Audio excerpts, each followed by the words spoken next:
কমে যায়। নবী আল্লাহর সঙ্গে কথোপকথন, কি সুন্দর একটা মুহূর্ত। এই সময়ও নবী আমাদের কথা সুবহানাল্লাহ বলেন। কিন্তু উম্মত কি নবীর কথা ভুলেছে? অ্যানসার, উম্মত কি নবীর কথা ভুলেছে? যে কটা ভুলে গেছে জবাব দেওয়ার পক্ষে, আরে জবাব দিতে হবে। ধরো একটা প্রশ্নের উত্তর আমার গায়ে লাগবে, তাও তো জবাব না দিলে নাম্বার পাওয়া যাবে না। ঠিক বলছি না ভুল? যে নবী আরশে আজিমে ভোলে না, সেই উম্মত সেই নবীকে পৃথিবীতে ভুলে যাচ্ছে। প্রিয় নবী মুহাম্মদুর রাসূলুল্লাহ সাল্লাল্লাহু আলাইহি ওয়াসাল্লাম পরের লাইনটা পাঠ করে নিলেন, আসসালামু আলাইনা ওয়া আলা ইবাদিল্লাহিস সালিহিন। ও রব্বুল আলামিন, আল্লাহ আপনার শান্তি, আপনার পক্ষ থেকে নাজিলকৃত শান্তির পানি, আল্লাহ শান্তির সাগরের দুয়ারের পানি আল্লাহ আমার উপরে নাজিল হয়ে যাক। ওয়া আলা ইবাদিল্লাহিস সালিহিন, আপনার নেককার বান্দা, আমার নেককার উম্মাত উম্মতিদের উপরে নাজিল হয়ে যাক। আচ্ছা, এই দোয়াটা কোথায় পড়েন? যারা বেনামাজি উত্তর দেন, কোথায় পড়েন? এই দোয়াটা কোথায় পড়তে হয়? এই দোয়ার নাম কি? তাশাহুদ। কি বলেন? মানে ওখানে সাক্ষী দেওয়ার ব্যাপার আছে, ওটা এখনো বাকি আছে। বা তাহিয়াত, এটা না জানলে নামাজির নামাজ হওয়া সম্ভব শুধু নয়, আমি লিখে যাচ্ছি রক্ত দিয়ে, নামাজ হবে না।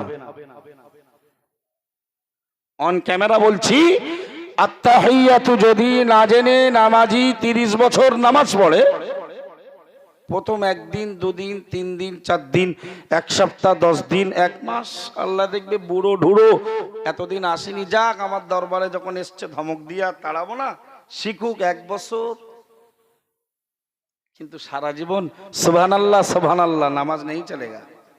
নামাজ ইসলিয়ে কেরালা মডেল ইসলামিক স্কুল হ্যায়। এই জন্য কি বলুন, যুবকদের ক্লাস আছে, 30-35 বছর ধরে সিলসিলার দাবিদার, নামাজও পড়ছে, দোয়া দরুদ কিচ্ছু জানে না। অল ইন্ডিয়া সুন্নাত আল জামাত সিলসিলার ভক্তদের কথা ভেবে গ্রামে গ্রামে কেরালা থেকে সিস্টেমটা নিয়ে দাদা পীর কেবলার আদর্শ আর আল্লামা হুজুরের লেখনীকে সঙ্গে নিয়ে বাংলার ভবিষ্যৎ প্রজন্ম, বয়স্ক বৃদ্ধ, যুবক যুবতীদের মাঝে ইসলামকে সঞ্চালন করতে তারা সার্থক হলো। বলুন আলহামদুলিল্লাহ। এরপরেও আমাদের বিরুদ্ধে বিষাদগার, কুৎসা রটনা, গালাগালি, মিথ্যা অপবাদ হজম করছি। জবাব দেওয়ার সময় কাজের পরিধি অল ইন্ডিয়া সুন্নাত আল জামাতের মাগরিবি বাঙ্গাল আঞ্জুমানে ওয়াইজিন, আমাদের বিভিন্ন গ্রুপ, আমাদের বিভিন্ন দিক, তাদের যা কাজের পরিধি, ভাই বিরোধীদের জবাব দেওয়ার সময় অল ইন্ডিয়া সুন্নাত আল জামাতের কর্মকাণ্ড বিরোধীদের জন্য দাঁত ভাঙা জবাব। পশ্চিম বাংলায় আর এক পিস অরাজনৈতিক দাদা পীর কেবলার সিলসিলার মতাদর্শের সংগঠন দেখান যারা অল ইন্ডিয়া সুন্নাত আল জামাতের সমকক্ষ। আর একটা সংগঠন দেখান যারা এতগুলো বহুমুখী সেবামূলক জাতির জন্য কাজ করে আসছে। দেখাতে পারবেন না বাংলার মাটিতে? আলহামদুলিল্লাহ বলেন। ছেলেদের মাদ্রাসা, মেয়েদের মাদ্রাসা, কেরাল মডেল ইসলামিক স্কুল এবং আমাদের চলছে বঙ্গনুর পত্রিকা, এছাড়াও জাতির মানুষের বিভিন্ন মসলা মাসাইলের বঙ্গনুর পত্রিকার একটা অধ্যায় মুফতি সাহেবের কাছে সাধারণ মানুষরা প্রশ্ন দেয়, ফতোয়া যায় জানে, আর তিনি তাদের উত্তর দেন। সঙ্গে আমাদের যুবকদের একটি সাইবার গ্রুপ, আলহামদুলিল্লাহ, তারাও নিঃস্বার্থভাবে প্রতিষ্ঠানগুলির প্রচার প্রসার, আলেমদের প্রচার প্রসার, আলেমদের ওয়াজগুলো তারা প্রচার প্রসার করেন। এবং অল ইন্ডিয়া সুন্নাত আল জামাতের আরেকটি সংগঠন all India YouTuber unity, YouTuber unity, আলহামদুলিল্লাহ, তারাও আমাদের আলেমদের ওয়াজ নসিহাত জাতির মানুষকে, তারা যারা বাংলায় নয়, বাংলায় নেই, যারা এখানে প্রেজেন্ট নেই, তাদেরকেও এই ওয়াজ নসিহত শোনাতে তারাও একটা সেবা খিদমত দিয়ে চলছে। সুতরাং অল ইন্ডিয়া সুন্নাত ওয়াল জামাত যে ধরনের বিভিন্ন কর্মমুখী আন্দোলন চালিয়ে যাচ্ছে, বাংলার মাটিতে গলাবাজারি করার, থামনাবাজারি করার, চিৎকার করার, আওয়াজ করার অনেক অনেক কুমার ব্যাংকে দেখতে পাওয়া যায়, লেকিন কাজে বলো হিরো জিরো, কাজে জিরো। আপনি আপনার বুদ্ধি বিবেক যতটা আপনি বোঝেন, ওই বিবেক দিয়ে একটু একবার ভাবুন, দেখবেন অল ইন্ডিয়া সুন্নাত ওয়াল জামাতের আলহামদুলিল্লাহ সমতুল্য সমকক্ষ কোন সংগঠন বাংলার মাটিতে দাদা পীর কেবলার সিলসিলাতে নেই। আখের গোছানোই, পকেট গোছানোই ব্যস্ত তারা। এই কথাগুলো বললে আলেমে আলেমে দ্বন্দ্ব, আলেমে আলেমে বলবেন না, আলেম আর জাহেলের দ্বন্দ্ব। এটা তো যুগ যুগ ধরে চলে আসছে, আলেম আর জাহেলের দ্বন্দ্ব।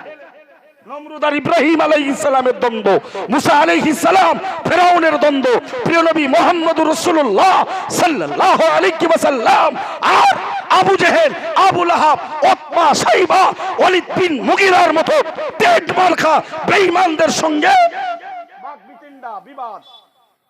ঠিক না ভুল? প্যারা হাজিরিনে মাজলিস, সুতরাং ভুল ব্যাখ্যা করবেন না, আলেমে আলেমে দ্বন্দ্ব।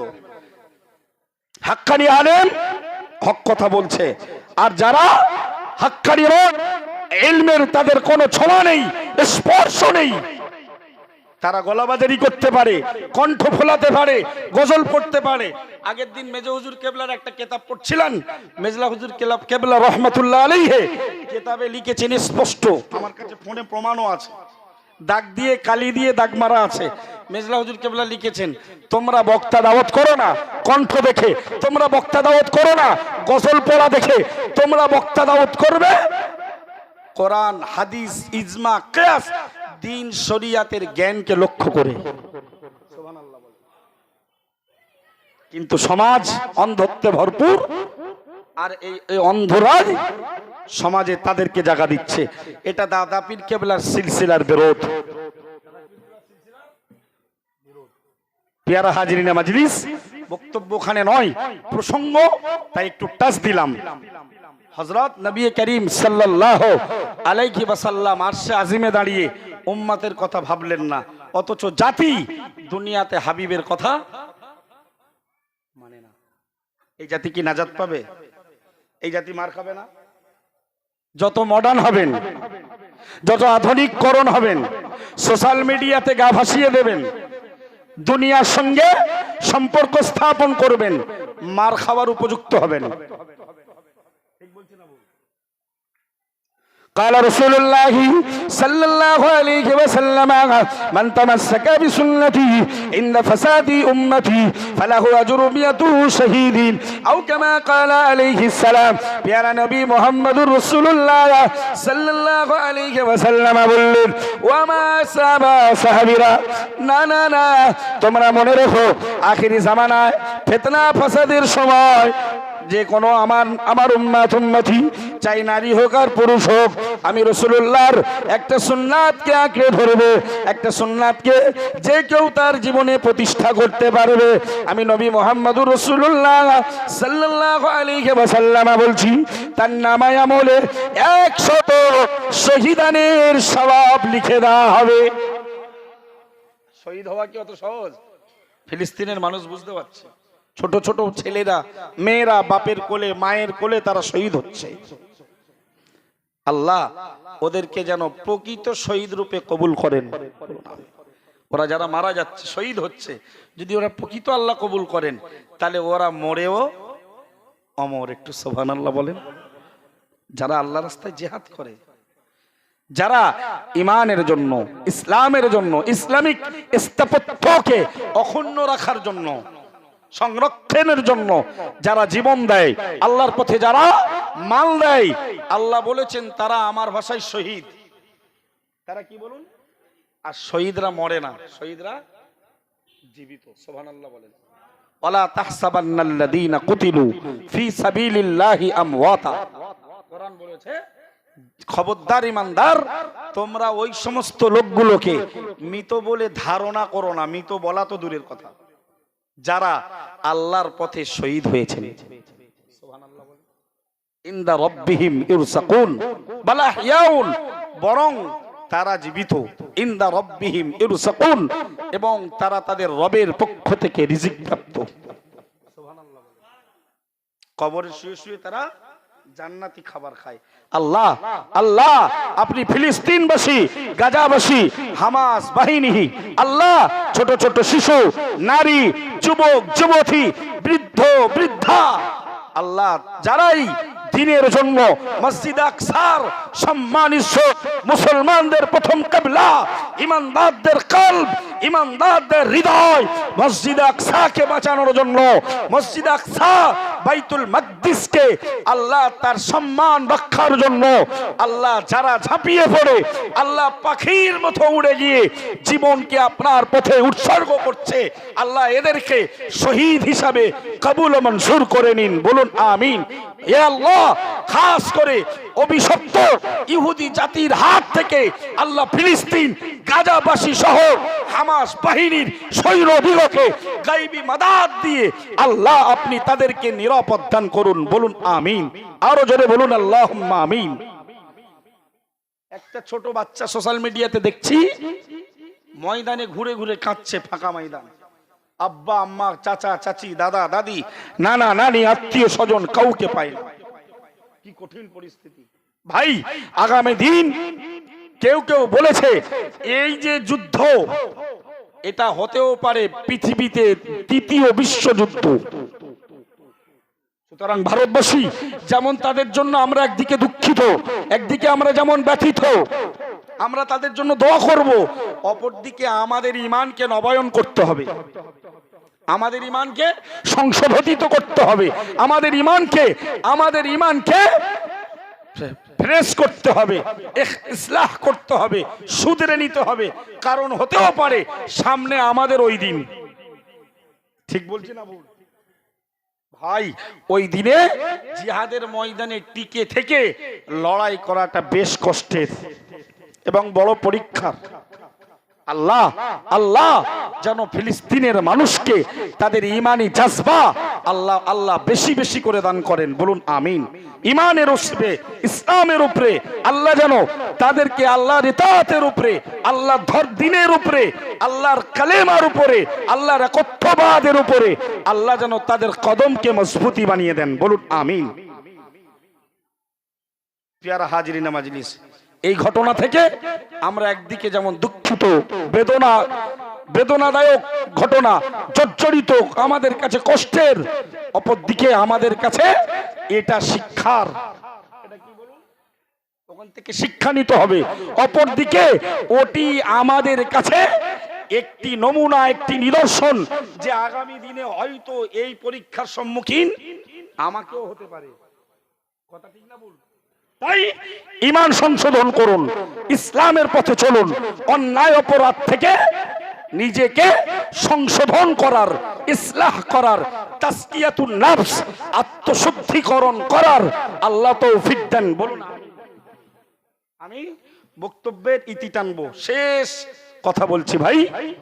আমার এতক্ষণের বক্তব্য নবী দিবসের, এবছরের নবী দিবস কম বেশি বিভিন্ন অ্যাঙ্গেলে আলোচনা হলেও বাকপুকুরের আলোচনাটা একটু ভিন্ন। মেরাজের কথাটা বিস্তার বললাম, কারণ মেরাজের সূচনাটা যদিও মসজিদে হারাম থেকে মসজিদে আকসা, কিন্তু মূলত ঊর্ধ্বগমনের সূচনাটা মসজিদে আকসা থেকে। কোথা থেকে? বাইতুল মাকদিস থেকে। তাই ফিলিস্তিনের ঘটনা, প্যালেস্টাইনের ঘটনা এখানে জড়িত, সেটাও আমাদের কাছে বেশ খানিকটা প্রচার হলো, আমাদের কাছে স্মরণ হলো, এবং সঙ্গে মিলাদুন নবী জলসা, সুতরাং তার মেরাজের ঘটনাটাও আমরা একটু বিস্তার পেলাম। আল্লাহ কবুল করুক, বলুন আমিন। প্রিয় হাজিরিন মাজলিস, তো নবী যখন মেরাজ থেকে ফিরে, একটা কথা বলতে বাকি, নবী বললেন আসসালামু আলাইনা ওয়া আলা ইবাদিল্লাহিস সালিহিন। আল্লাহ আপনি যখন শান্তির দরজা আমি মুহাম্মাদের জন্য উন্মুক্ত করেছেন, তাহলে আমার উপরে নাজিল হোক এবং আপনার নেককার বান্দা ওয়া আলা ইবাদিল্লাহিস সালিহিন, নেককার বান্দা, আমার নেককার উম্মতদের উপরেও আপনার ওই শান্তির বাড়ি নাজিল হোক। ফেরেশতারা যখন দেখলো বেশ তো আশিক আর মাসুক, হাবিব আর মাহবুব, বেশ তো তাদের কথোপকথন সুন্দর, আশ বহনকারী ফেরেশতারা এই দৃশ্য দেখে তারা দেখলো এতে আমাদের পার্টিসিপেট করা, এতে আমাদের যুক্ত হওয়ার বেশ প্রয়োজন। পরের বাক্যটা, শেষ লাইনটা ওরা পড়ে ফেললো, আশহাদু আল্লাহ, সবাই পড়ুন, আশহাদু আল্লাহ ইলাহা ইল্লাল্লাহ ওয়া আশহাদু আন্না মুহাম্মাদান আবদুহু ওয়া রাসূলুহু। আমরা সাক্ষ্য দিচ্ছি, প্রত্যেকটা ফেরেশতা এক এক ভাবে বলেছেন, আমি সাক্ষ্য দিচ্ছি আল্লাহ ছাড়া কোনো উপাস্য নাই, এবং আমি আরো সাক্ষ্য দিচ্ছি হযরত মুহাম্মদ সাল্লাল্লাহু আলাইহি ওয়াসাল্লাম তিনি আল্লাহর রাসূল এবং বান্দা। সুবহানাল্লাহ। ভাই, নামাজে 4 রাকাত, 2 রাকাত, 3 রাকাত বিশিষ্ট নামাজে, 2 রাকাত বিশিষ্ট নামাজে একবার পড়া ফরজ। কি বলুন? ফরজ ছেড়ে গেলে নামাজ হবে? এখন আমি ওইটা জানি না, মুখস্থ নেই, ছেড়ে গেছে। যদি 49,000 বার সহসেজদা করা হয় নামাজ হবে? আসলে মসলা জানুন, সহসেজদা করতে হয় যদি নামাজের ওয়াজিব অনিচ্ছাকৃত ছেড়ে যায়। এখন বলবেন হুজুর নামাজের ওয়াজিব সে আবার কি? কোন নামাজি যদি নামাজের ফরজ ওয়াজিব না জানে, সে কোন কোয়ালিটির নামাজি আমি নিজেই জানি না। অনুরোধ করছি, কেরল মডেল ইসলামিক স্কুলের ছাত্র হন, ইনশাআল্লাহ নামাজের ফরজ, ওয়াজিব, সুন্নাত, মুস্তাহাব সবকিছু জানার তৌফিক আল্লাহ নসিব করবেন, বলুন আমিন। জেনে রাখুন, ফরজ স্বেচ্ছাই হোক অনিচ্ছাই হোক ছেড়ে গেলে নামাজ হবে না। নামাজ এখন ফরজ কি মুখস্থ করবেন, বসিরাত আল্লামা হুজুরের বিখ্যাত নামাজ শিক্ষা আছে, মুখস্থ করবেন। সঙ্গে নামাজের ভেতরে ইচ্ছাকৃত যদি কোনো ওয়াজিবকে ছেড়ে দেওয়া হয়, নামাজ, বেতের নামাজে দোয়ায়ে কুনুত পড়া কি? কতজন নামাজি স্বেচ্ছায় ছেড়ে দাও? হুজুরের কোন অ্যানসার এখানে পাওয়া? আল্লাহ সুবুদ্ধি দান করুক, বলুন আমিন। 4 রাকাত 3 রাকাত বিশিষ্ট নামাজে প্রথম বৈঠকে আত্তাহিয়াত তথা তাশাহুদ পড়া, আবদুহু আর রাসূলুহু পর্যন্ত পড়া ওয়াজিব। কি বলুন? ওয়াজিব। এটা যদি ছেড়ে যায় নামাজ হবে? মুখস্থ নেই। কতদিন নামাজ পড়ছো চাচা? ওই 17-18 বছর। চাচা বলো 17-18 বছরে অনেক বেদের মেয়ে যশনা মুখস্থ, সময় দিয়েছে, শিখেছে, চেষ্টা করেছে, চাচার কাওয়ালি মুখস্থ, চাচার অনেক গাল মুখস্থ, চাচার বানানো অনেক রসিকতা করে হাসানোর অনেক ঘটনা মুখস্থ। ঠিক বলছি না বল? কিন্তু চাচা 17 বছর নামাজ পড়ে এটা মুখস্থ নেই। নবীর উম্মত, এর অথচ এর ইতিহাসটা কি? এই যে তাশাহুদের ইতিহাসটা কি শোনালাম, আরশে আজিমে ঘটছে, ওটা আল্লাহ নামাজে আমাদের তোহফা বানালেন। সুবহানাল্লাহ বলে মুখস্থ করবেন। ভাই, ভুল হওয়াটা অন্যায়ের নয়, ভুল হয়ে যাওয়াটা বড় দোষের নয়, ভুলের উপরে দাঁড়িয়ে থাকাটা দোষের। অন্যায় করে ফেলাটা, হয়ে যাওয়াটা দোষের নয়, বরং তার উপরে দাঁড়িয়ে থাকা, মজবুতি অবস্থায় জমে থাকাটার নাম মারাত্মক অন্যায়। ভুল হয়েছে, এতদিন জানতাম না, তাই তো বুঝছি, শিখছি, তাহলে ওগুলো আমাদের জানতে হবে ইনশাল্লাহ। বলুন ইনশাল্লাহ, আরো বলুন না, জোরে বলুন না ইনশাল্লাহ। শেষ কথা বলছি ভাই, হযরত নবী করিম সাল্লাল্লাহু আলাইহি ওয়াসাল্লাম তিনি মেরাজ থেকে এসে বললেন সাহাবীদেরকে তিনি মেরাজ থেকে এসে মেরাজের ঘটনা শোনালেন। তো কেউ কেউ বলছে যে হাদিস শরীফে এসেছে, রুবিয়া আন্নাহু আলাইহিস সালাতু ওয়াস সালাম লাম্মা যাকারা কিসসাতাল মিরাজ কাযযাবাহু কুল। আও কামা ক্বালা আলাইহিস সালাম। প্রিয় নবী যখন মেরাজ থেকে ফিরে এই মেরাজের বিস্তার ঘটনা তিনি শোনালেন। আমি তো অনেক কথা বলতে সময় পাইনি। জান্নাত জাহান্নাম দেখা, সেখানে বিভিন্ন অন্যায় অপরাধের কর্মকর্তাদের বিভিন্ন আযাবে গ্রেফতার দেখেছেন, বিভিন্ন আযাবে তাদেরকে আযাব অবস্থায় শাস্তিপ্রাপ্ত অবস্থায় দেখেছেন। এর বিস্তার বর্ণনা দেওয়ার সময় পাইনি ভাই আমার। তো নবী বিস্তার করে এসে মক্কার মাটিতে বললেন মেরাজের কথা। তো নবী যখন মেরাজের কথা বললেন, কাযযাবাহুল কুল, সবাই নবীর মেরাজকে অস্বীকৃতি জ্ঞাপন করলেন, মিথ্যাই প্রতিপন্ন করলেন। হাদিস শরীফে বিবরণ দিয়েছে, ওয়াদাহাবু ইলা আবি বকরিন ওয়াকালু লাহু, ওই মানুষগুলো সাইয়্যিদুনা আবু বকর সিদ্দিক রাদিয়াল্লাহু তাআলা আনহুর কাছে হাজির হয়ে গেল। ওয়াকালু লাহু, প্যারা নবী মুহাম্মদুর রাসূলুল্লাহ সাল্লাল্লাহু আলাইহি ওয়াসাল্লামের মেরাজের বর্ণনাটা তারা আবু বকরকে শোনালো। ইন্না সাহিবাকা ইয়াকুলু কাযা ওয়া কাযা, ওই মক্কার লোকগুলো বলল, ও আবু বকর, তোমার বন্ধু, তোমার সঙ্গী না না না মুহাম্মদ এমন এমন আজগবি কথা বলছে। এইসব কথা মুহাম্মদ বলছে। হযরত আবু বকর বলছেন, ইন কানা কদ ক্বালা যালিকা ফাওয়া সাদিকুন। সুবহানাল্লাহ। নবী আবু বকর বলছেন, যদি মুহাম্মদুর রাসূলুল্লাহ সাল্লাল্লাহু আলাইহি ওয়াসাল্লাম তিনি এই ঘটনা বর্ণনা করেন, আমি আবু বকর বলছি তিনি সত্য বলেছেন।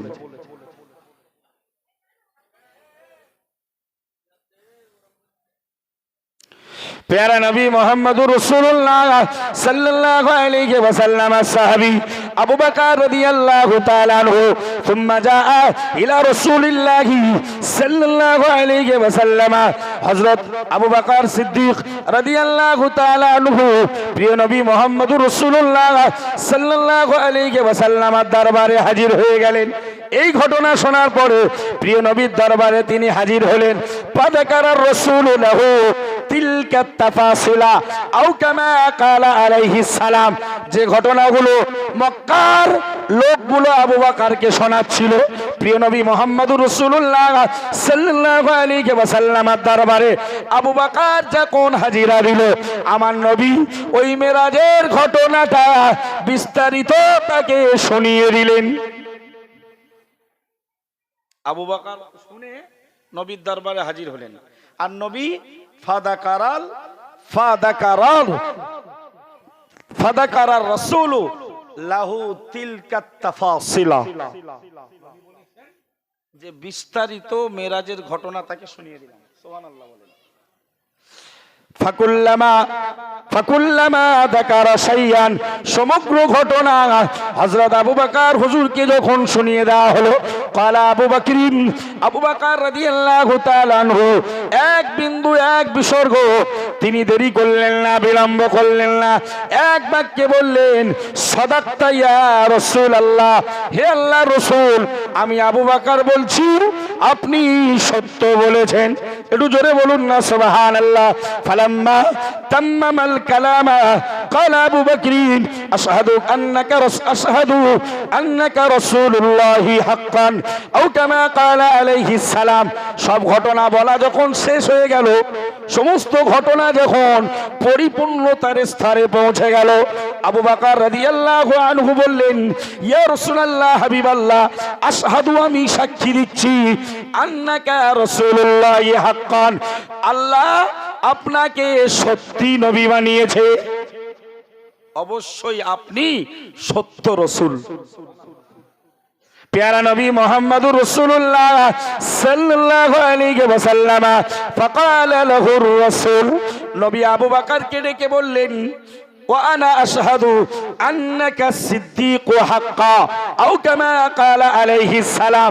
ও বাবা আবু বকর, আমি নবী মুহাম্মদুর রাসূলুল্লাহ সাল্লাল্লাহু আলাইহি ওয়াসাল্লাম সাক্ষ্য দিচ্ছি, অবশ্যই তুমি সত্যি একজন সত্যবাদী। বা সত্যায়নকারী। সুতরাং নবী যা বলে তাতে কোনো মিথ্যার বানানোর ছোঁয়ার কিছু থাকে না, সবগুলো নবী যা বলেন সব ওহী। সব কি? কোরআন শরীফে 27 পারার 5 পৃষ্ঠা সূরাতুন নাজম নক্ষত্র নামীয় সূরার ভেতরে আল্লাহ বলেছেন, আমা ইয়ানতিকু আনিল হাওয়া ইন হুয়া ইল্লা ওয়াহয়ু ইউহা। আমার নবী ওহী ছাড়া কোনো কথা, তবে সব ওহী কোরআন নয়। একটা আল ওয়াহয়ি আলা কিসমাইনে, ওহী দুই ভাগে বিভক্ত। একটা হলো আল ওয়াহয়ু মাতলুউন, আর একটা হলো আল ওয়াহয়ু গায়রু মাতলুইন। একটা হলো পাঠিত ওহী আর একটা হলো অপাঠিত ওহী। পাঠিত ওহী কোরআন, এর বিস্তার তাফসীর বলে শেষ করা যাবে না। মাদ্রাসায় পড়াতে এই সব ক্লাসগুলো ওহী বোঝাতে গেলে 1 মাস মতো লেগে যায়। সুবহানাল্লাহ। ওহী কি জিনিস এটা বোঝাতে বিভিন্ন তাফসীরকারকদের তাফসীর থেকে, বিভিন্ন মুহাদ্দিসিনে কেরামদের হাদিস থেকে, ব্যাখ্যা থেকে, এগুলো বোঝাতে মাদ্রাসার 4 দেওয়ালের ভেতরে মুফাসসিরদের, মুহাদ্দিসদের মাসের পর মাস সময় লাগে। সুবহানাল্লাহ। সুতরাং এত শর্ট মজলিসে ওটা বোঝানো সম্ভব নয়। শুধু মনে রাখুন, কোরআনটা পাঠিত ওহী, ডাইরেক্ট জিবরিল আমিন আলাইহিস সালাম লাহে মাহফুজ থেকে আল্লাহর নির্দেশ মতো কোরআনের বাণী নিয়ে পড়ে রাসূলকে শোনাতেন।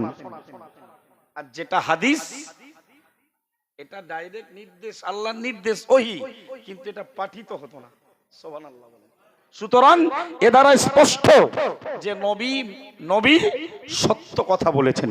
সুবহানাল্লাহ। আরে ভাই, নবী মুহাম্মদুর রাসূলুল্লাহ সাল্লাল্লাহু আলাইহি ওয়াসাল্লাম তিনি বলেছেন, যদি কেউ আমার উপরে মিথ্যা অপবাদ দেন বা আমি বলিনি আমার নামে প্রচার করেন।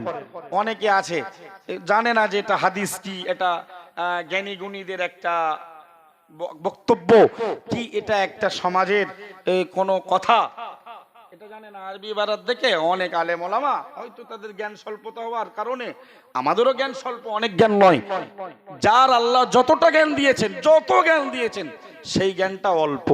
চলে বলেন, কারণ আল্লাহ বলেছেন, ওমা উতিতুম মিনাল ইলমি ইল্লা কলিলা। হে পৃথিবীবাসী, তোমাদের সকলকে অল্প জ্ঞান দিয়েছি। নবী বলেছেন, কেউ আমার হাদিস নয়, অথচ যদি আমার হাদিসের নামে প্রচলিত করে, প্রচলন করে, প্রচার করে, প্রকাশ করে, ফালিয়াতাবাওয়া মাকআদাহু মিনান নার, তার ঠিকানাটা সে জাহান্নামে বানিয়ে নিল। তার ঠিকানা, মান কাযিবা আলাইয়া মুতাআম্মিদান। নবী বলেছেন যে আমার উপরে মিথ্যা তোহমত দেয় ইচ্ছাকৃত, অনিচ্ছাকৃত অনেক সময় হয়ে যায়। হয়তো একটা আরবি প্রবাদ বলেছে এটা হাদিস হয়ে যায়, নবী বলেছেন। কি কোন সাহাবীর কওল হয়তো বলতে গিয়ে বলে ফেলেছি ক্বালা রাসূলুল্লাহ সাল্লাল্লাহু আলাইহি ওয়াসাল্লাম, এটা অনিচ্ছাকৃত। তাহলে সেই নবী মিথ্যার আশ্রয় নিতে পারেন। আরে যে নবী বলেছেন, ইন্নাল কিযবা রাসু কুল্লি খতিয়াতিন আও কামা ক্বালা আলাইহিস সালাম, উম্মতি মনে রাখো, নিশ্চয়ই মিথ্যা সমস্ত অন্যায়ের মূল, সমস্ত অন্যায়ের মাথা। যার ভেতরে মিথ্যা থাকে তার ভেতরে সব অন্যায় করা সম্ভব। তাহলে সেই নবীর মেরাজটা সশরীরে জাগ্রত অবস্থায়। আবু বকর হুজুর বললেন, হুজুর আপনি যা বলছেন পৃথিবীর কেউ মানলো আর না মানলো, আমি নবী বলছি সাদাক্তা, আপনি সত্য বলেছেন। আপনি কি বলেছেন? এবং তিনি বললেন, আশহাদু আন্নাকা রাসূলুল্লাহি হাক্কান, আমি সাক্ষ্য দিচ্ছি ইয়া রাসূলুল্লাহ, ইয়া হাবিবাল্লাহ, হুজুর আপনি সত্য আল্লাহর রাসূল। নবী বললেন, ওয়া আশহাদু আন্নাকা সিদ্দীকু হাক্কা, আমি নবী মুহাম্মদুর রাসূলুল্লাহ সাল্লাল্লাহু আলাইহি ওয়াসাল্লাম আমিও সাক্ষ্য দিচ্ছি, আবু বকর তুমি নিশ্চয়ই তুমি সত্য একজন সত্যায়নকারী। জোরে বলুন। সুতরাং পেয়ারা হাজিরিনা মাজলিস, বক্তব্য আর লম্বা নয়, আপনারা সবাই আজকে এসেছেন কেরাল মডেল ইসলামিক স্কুলের বাচ্চাদের ইবতিদাউল কোরআনের মাজলিসে।